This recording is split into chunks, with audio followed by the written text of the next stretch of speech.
Hello, welcome to this episode of Listening to Canberra Voices. My name is Emily, and today we will be interviewing the CEO of a recently formed organisation known as Fearless Women. This podcast is with Glenda Stevens on her Canberra-based organisation Fearless Women, and produced for the Faculty of Arts and Design UC. Before we dive into anything, I would like to acknowledge the traditional custodians of this land, the Ngunnawal people, and pay my respects to their elders both past and present. I would also like to address to our audience that this interview will contain discussions surrounding sensitive topics such as mental health, personal history, background influences, as well as culture and diversity. I'd like to welcome Glenda Stevens to this podcast. Thank you for joining us today. Thank you, Emily. Glenda is the head lead behind Fearless Women and has a lot of experience working amongst the community.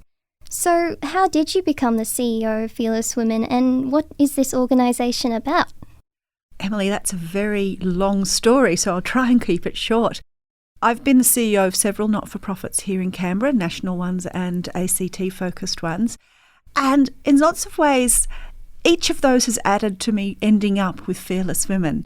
Homelessness Australia and Volunteering ACT were roles that each bring an element that I'm now able to use with Fearless Women.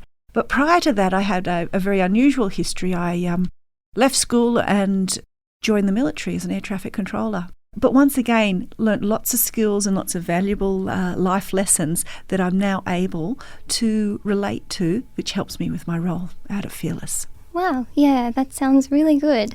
Would you say there have been any significant people or personal influences that have contributed to the development of Fearless Women, and what has been your connection to them? Some significant people. Well, I was very fortunate in that I was brought on 12 months ago to bring what was other people's concept to reality. So a lot of people had spent considerable time figuring out the need and what the actual need was in the ACT for young women. They know that girls and young women have mental health issues much more severe than the young men here. In fact, the position is the young girls are travelling a lot worse in the ACT than anywhere else in the nation. With that piece of knowledge, so a group of women got together and went, well, what do we do about this? And they they worked with Menslink, which runs programs for young men in the ACT. Menslink was constantly being asked, why is there not something similar for girls? Why are girls not valuable enough? Are girls' feelings not strong enough? Does nobody care about girls? So they knew there was a need. There was the data that showed there was a need. And then in 2018, ANU, Alison Collier, an academic at ANU, did some research. And her research really drilled down and showed us the factors that were affecting young women. So we actually had some direction as to how to address those factors. The women who put together Fearless Women all live here in the ACT. Most of them are in business of some sort, and they brought their own skills and knowledge and background and were able to then put together the seed funding and the seed concepts that then I was given the privilege to roll out. Sure, yeah, that's really amazing. What were some of the challenges you faced whilst forming the organisation, and how did you guys overcome them? Lots of challenges. Let's start with the very first challenge. There's one thing to have a group of volunteers and a good idea, but how do you take that to a fully formed not-for-profit? And the first thing you need to figure out is, what is it we want to do? By doing some research, and then when I was brought on, I was able to do further research and go into the real detail as to the minutiae on how programs would be developed. So they had a loose understanding of how they were going to approach these challenges. And then to bring on staff, you actually need money. So that was another big challenge. So they were able to find some very good philanthropic people who private funding to be able to get us kick-started. So that was the seed funding. And then once again, before we can do anything out with talking to young women, we have to set up a business. So you have to go through forming the governance and getting all the policies and the procedures. It was not something for the impatient. We had to make sure that all our policies and procedures were correct because we were dealing with really valuable things. We were dealing with young women's emotions and dealing with supporting young women and their lives. So we have to make sure that everything we have is legal and is the best way of doing things. So that took a long time to set up the governance structure and the business processes that sit behind. Even basic things like spent this morning sorting out insurance, finding an office space so we could actually talk to people and have people, young women, come in and talk with us. All those sort of things that once a business is up and running is just a given, but actually starting from the beginning is it takes time. Yeah. Would you say, because your website also mentions like donating, and that's obviously been like a huge part of like the funding? Yes, well, that's another thing we had to set up, a website and our social media platforms to engage with people so they know we're here. And yes, we do have, people have the ability or the option to go onto the website and donate to us. And gaining what's called PBI DGR status is a big process, which means that when you donate to us, it's a tax-deductible donation. But that's a big process going through getting government accreditation, etc. So, yes, we have a really informative, attractive, interesting website because that's important for people to be able to stay engaged and understand what we're about. And that's how people can either donate, but also if they want to sign up to be a mentor or be mentored or just be a volunteer and engage with us, all that goes through our website. Yeah. Who decided to want to create programs of volunteers to act as mentors for young girls and women, and what is the process in matching them with their mentees? So who decided that we needed the program? We knew there was a lot of young women in Canberra and the surrounding areas who weren't thriving. They weren't in a really desperate psychological state where they needed help by a counsellor or a psychologist. They just weren't thriving. And that would start to set up a negative cycle with the young women. Once again, research, talking to people, showed that mentoring is a really good way to help young people because they end up with a person who's in their corner, who's non-judgmental, and is there just to help them sort through it. So a mentor doesn't tell a young person what to do or how to solve a problem. They help them work through it, and they throw in suggestions and they, plant the seed of interest and those sorts of things to help them figure out how they're going to work through challenges. How did we decide that mentors were needed? That's an understanding that also in Canberra that the role of a mentor is often done informally by extended family. And one of the challenges many people in our region have is that they come from somewhere else, whether that's overseas or another part of the country. So they don't necessarily have that extended family around. When they need those people to talk to, they actually don't have that relationship. Grandma might live in Perth, or Auntie Susie might be in Darwin. Mum might actually be a member of the Defence Force on a Navy ship in the middle of the ocean somewhere.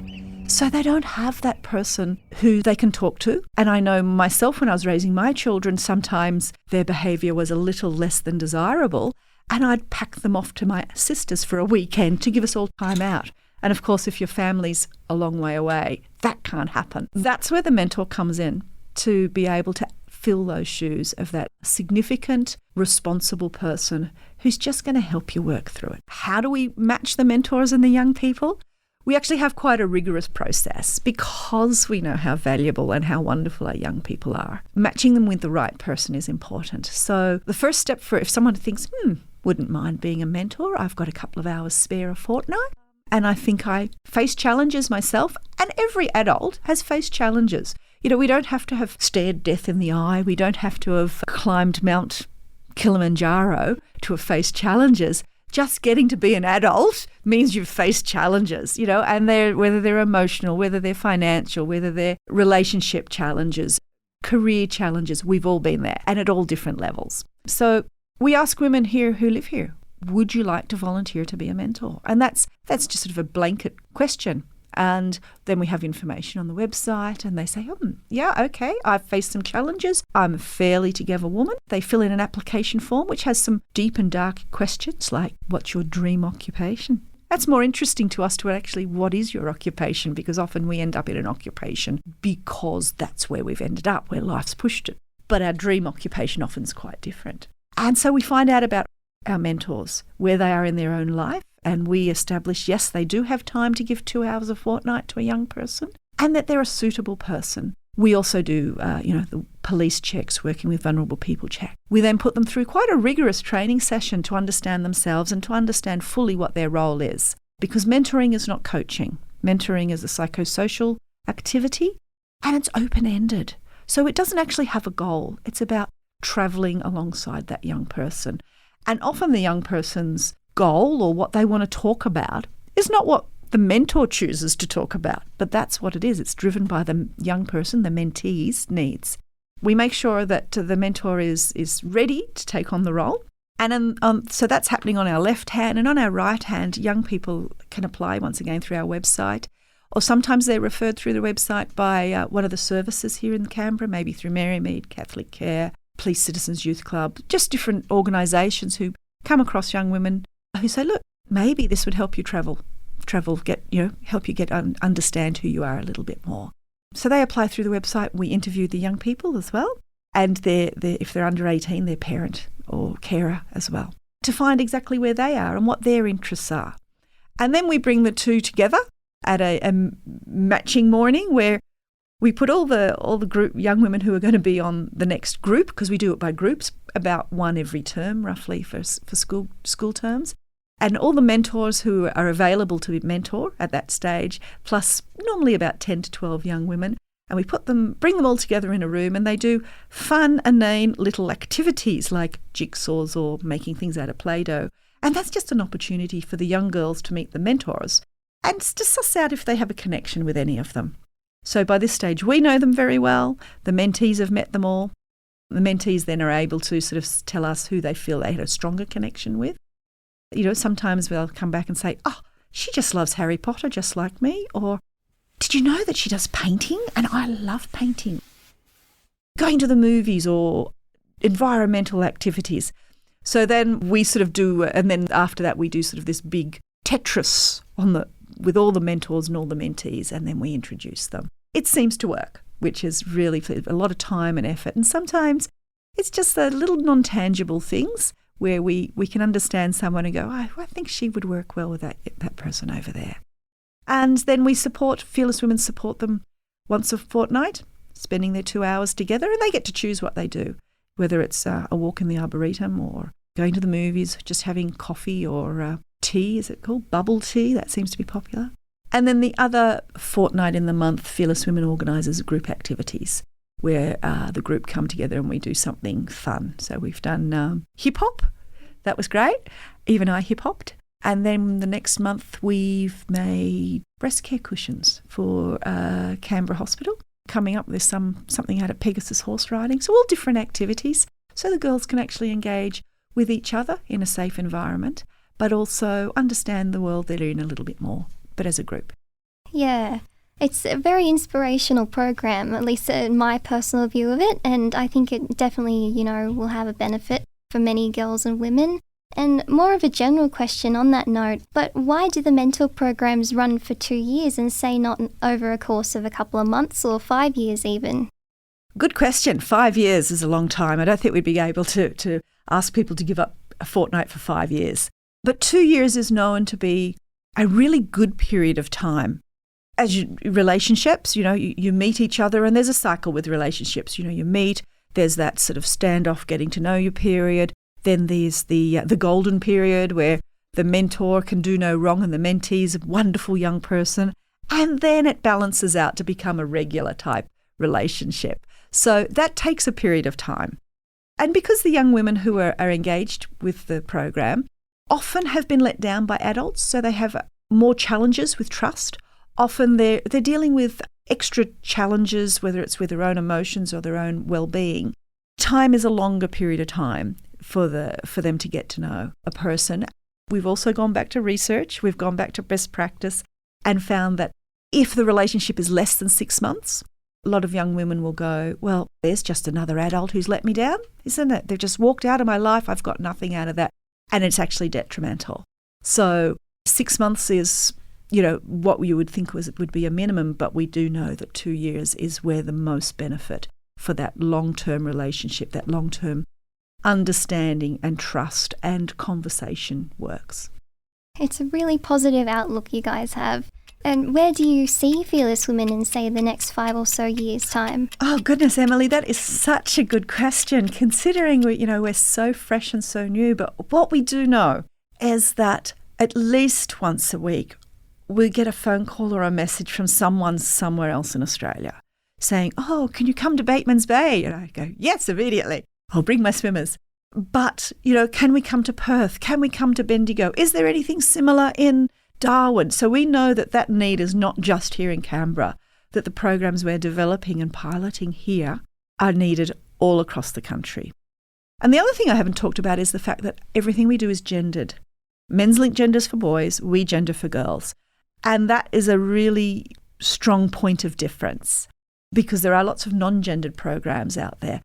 But the language that girls use when they're in a group of girls and the fact that they will actually use language and speak up in a group of girls is important because, again, from research we've found that if it's in a non-gendered environment, very much the girls will sit back. So by having this gendered program enables the girls to then take the floor, take centre stage and have the conversation about what's worrying them and how they can address what's worrying them in a way that they need. Thank you so much, Glenda, for joining us today. I'm sure this podcast will provide some valuable information for young girls and women across Canberra and Australia. Thank you again. Thank you, Emily, and thank you very much for the opportunity to come and talk to you.